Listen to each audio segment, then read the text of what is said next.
Bismillahirrahmanirrahim. Assalamualaikum warahmatullahi wabarakatuh. Saya atas nama Syahrul Prasetyo. Ya, kembali lagi di channel saya Yebras 2307.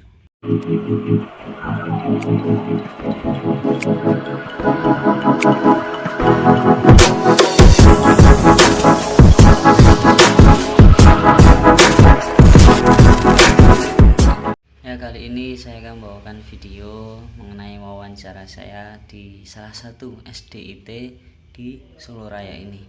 Tepatnya bernama SDIT Al Azharul Ulum di Parangjoro, dekat rumah saya. Ya, sebenarnya saya ini juga salah satu guru di sana ngajar, dan saya mengampu di sana itu mata pelajaran tahfidz ya. Ya, ini nanti bisa dibuat referensi buat teman-teman terkait dengan sekolah yang akan saya wawancara nanti.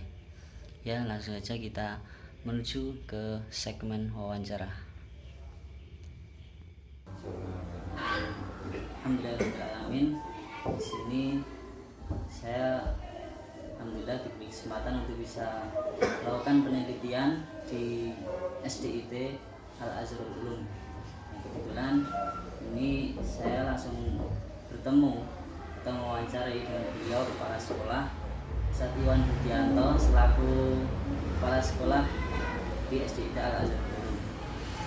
Mungkin nanti saya akan memberikan beberapa pertanyaan terkait dengan kemanajemen kelas yang ada di sekolah ini, yang di SDIT ini. Dan sebelum itu saya ingin bertanya kepada kepala sekolah mengenai seperti apa itu profil di SDIT Al Azharul Ulum ini. Mungkin bisa dijelaskan secara singkat atau visi misi, kemudian strukturnya studi itu seperti apa. Monggo. Oke, baik, terima kasih Ustaz Syahdur. Profil SDIT Al Azharul Ulum itu, SDIT Al Azharul Ulum itu berada di bawah Yayasan Keluarga Muslim Azharul Ulum, yang mana berdiri SDIT ini tahun 2013 yang sudah mendapatkan izin operasional dari Dinas Pendidikan. Sekarang tahun ke-7, di mana perjalanan pada tahun pertama tahun 2013 itu yang memiliki 18 siswa. Yayasan itu memang baru, atau SD ini baru ya, untuk visi misi sekolahan ini itu membentuk generasi robbani yang cerdas, terampil, berakhlakul karimah.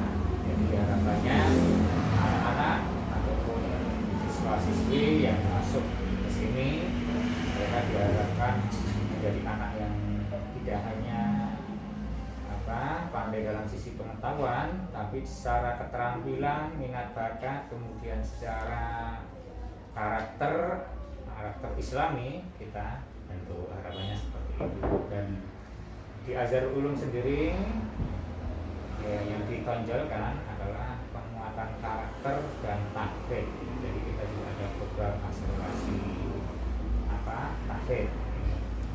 Jadi sekilas dari kalau untuk yang di Azharul itu di tahun 2013 untuk sampai sekarang jumlah siswa itu 264 dengan 13 rombel. Kemudian Pak Iwan ini sebagai kepala sekolah itu dari menjabat dari awal atau mungkin sebelumnya itu sudah ada? Jadi saya di sini memang diberikan kepercayaan oleh yayasan dari tahun awal berdiri. Jadi selain kalau orang Jawa itu babat alas. Babat alas itu dari 2013 mulai kita cari siswa pertama ya, sampai dengan hari ini memang masih diberikan amanah yang juga amanah menjadi kepala sekolah itu akan juga berat, karena setiap tahun kita harus mengupayakan semakin berkembang, semakin maju ya. kalau tahun ini sudah tahun ke-7 ya sebagai kepala sekolah. Terus kemudian mungkin ada atau gimana masa jabatan di sini itu berapa lama gitu? Kalau untuk masa jabatan kepala sekolah ya ada ajuan dari yayasan yang 4 tahun diperpanjang. Jadi nanti ada evaluasi, jadi evaluasi setiap tahun, cuma untuk secara aturan dari yayasan per 4 tahun ya. Mungkin itu tadi ya profil dari SDIT Al-Darul. Kemudian pertanyaan selanjutnya mengenai kan saat ini sedang semarak-maraknya COVID-19 gitu. Nah, itu bagaimana peran atau metodologi guru-guru di sini itu dalam mendampingi anak-anak? Mungkin ada arahan atau saran dari kepala sekolah terkait hal ini. Baik, jadi adanya pandemi yang tahun ini sudah tahun kedua ketiga ini. Jadi mulai dari awal adanya COVID-19 itu kan sebuah perubahan yang luar biasa. Yang luar biasa terutama dari sisi pendidikan. Jadi di dunia pendidikan itu mengalami perubahan secara luar biasa yang kita harus mengelola. Pada waktu itu memang di awal adanya pandemi ini merubah pola yang anak-anak biasanya belajar dari sekolah.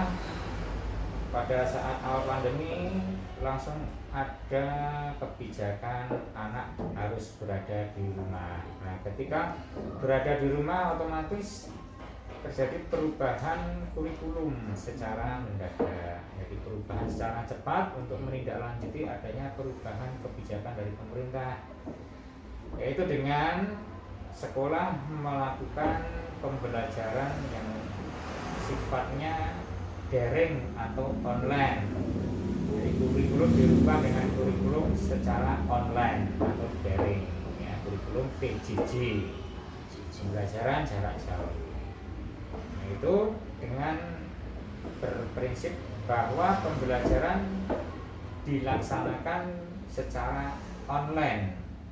Dari sekolah guru memberikan pembelajaran kepada anak-anak melalui media-media yang memang saat ini orang tua sering sentuh, terutama seperti WhatsApp, ya, pakai grup WhatsApp, kemudian memakai Google Classroom yang kita memang sosialisasikan dulu pada orang tua. Kemudian untuk pantauan itu kita dengan Zoom meeting, ya, dengan Zoom, ya. Jadi satu kondisi memang kondisi pandemi ini luar biasa mengolah bagaimana seorang guru itu bisa kreatif untuk menyampaikan pembelajaran secara yang biasanya secara langsung diberikan kepada anak, tapi ini harus diberikan secara online, sehingga kendala-kendala itu banyak terjadi. Jadi guru kalau secara langsung itu ada kendala bisa langsung konsultasi, langsung bisa dijelaskan apa yang menjadi kendala. Ketika daring sifatnya terbatas. Semua dilakukan secara daring pun, ya, untuk komunikasi, membangun komunikasi itu tidak bisa searah dengan siswa, tapi harus melalui orang tua. Sedangkan orang tua banyak yang mungkin juga bekerja, tidak pegang HP, kemudian orang tua kurang familiar dengan aplikasi-aplikasi yang kita berikan. Jadi kendala-kendala itu yang memang adanya pandemi ini membutuhkan guru yang kreatif, sehingga kurikulum itu selalu kita model dalam kondisi pandemi ini bisa menjadi kurikulum yang efisien untuk bisa melaksanakan pembelajaran secara seperti itu. Tapi berjalannya waktu juga ada kebijakan-kebijakan sudah sampai dengan saat ini dengan mulai tatap muka, tapi masih terbatas ya, memang kata kuncinya untuk saat ini pertemuan dengan terbatas ya, terbatas itu masih bisa kontrol ya.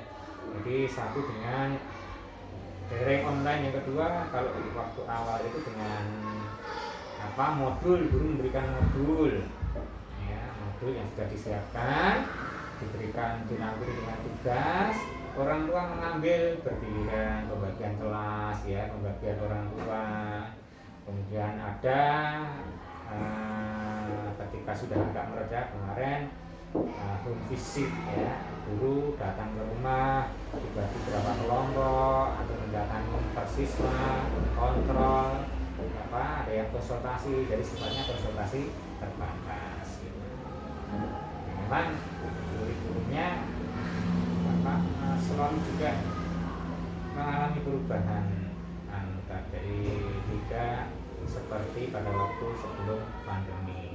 Berbagai cara kita lakukan demi tetap anak bisa terawasi meskipun tidak secara langsung ya. Karena ketika berada di rumah ya, kita pengawasannya juga tidak bisa maksimal, makanya peran orang tua, guru, siswa itu menjadi kunci keberhasilan bakal bikin. Dan untuk pertanyaan ketiga, bagaimana cara Bapak selaku kepala sekolah dalam pengkondisian kelas sehingga kelas itu menjadi kelas yang efektif ketika pelajaran dimulai? Baik, nanti ini persiapan kalau nanti sudah mulai tatap muka ya. Jadi pengkondisian kelas itu tugas kewajiban guru ya.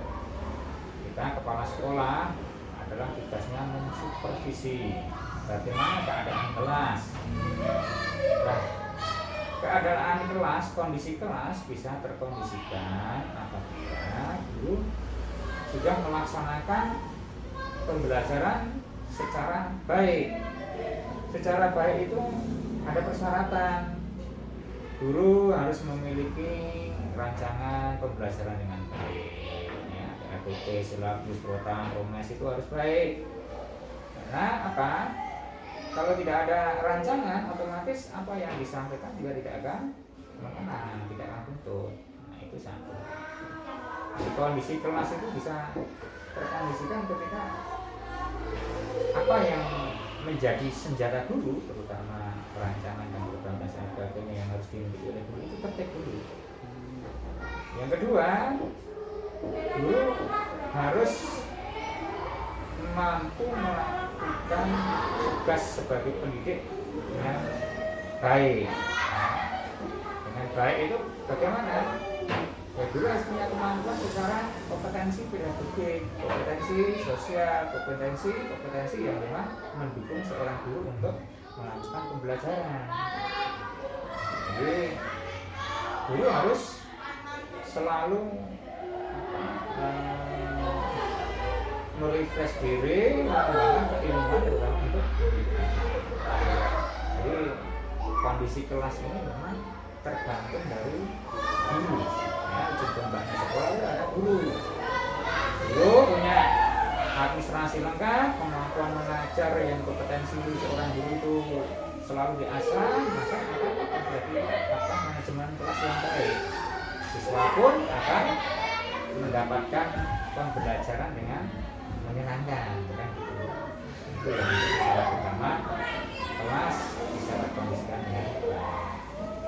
Di lain sisi banyak hal, ada fasilitas pendukung ya, ada kegiatan-kegiatan di luar pembelajaran yang juga mendukung. Nah itu menjadi faktor utama. Tapi kuncinya adalah dari guru yang sudah memiliki kecakapan secara ilmuwan, terutama punya administrasi yaitu pendukung juga adalah RPT, program, promes, silabus, kemudian ada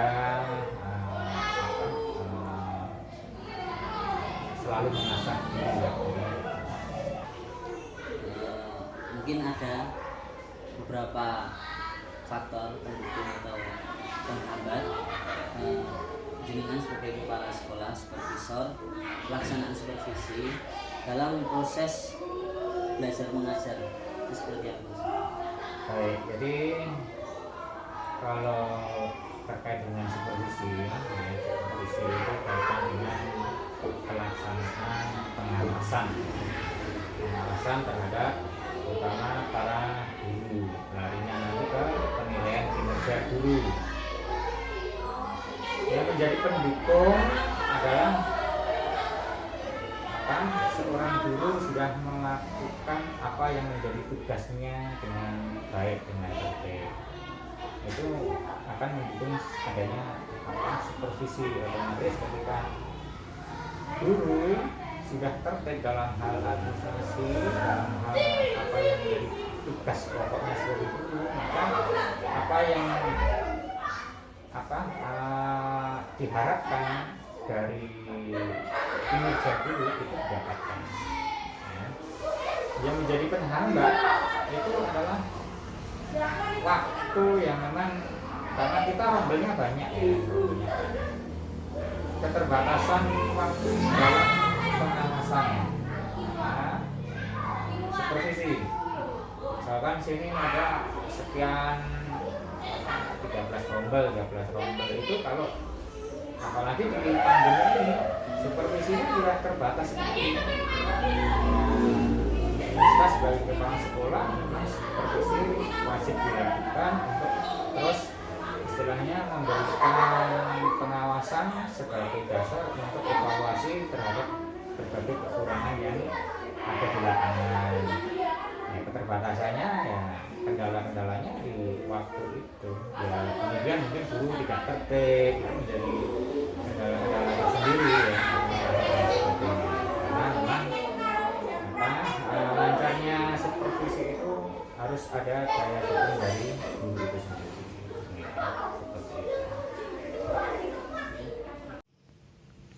Ya teman-teman, mungkin itu tadi ya sekilas saya berwawancara di salah satu SD di Soloraya yang bernama SDIT Al Azharul Ulum, ya mengenai tentang pengelolaan kelas seperti apa, manajemen yang baik seperti apa di sana itu, yang sehingga sampai saat ini di sana itu mendapat akreditasi A.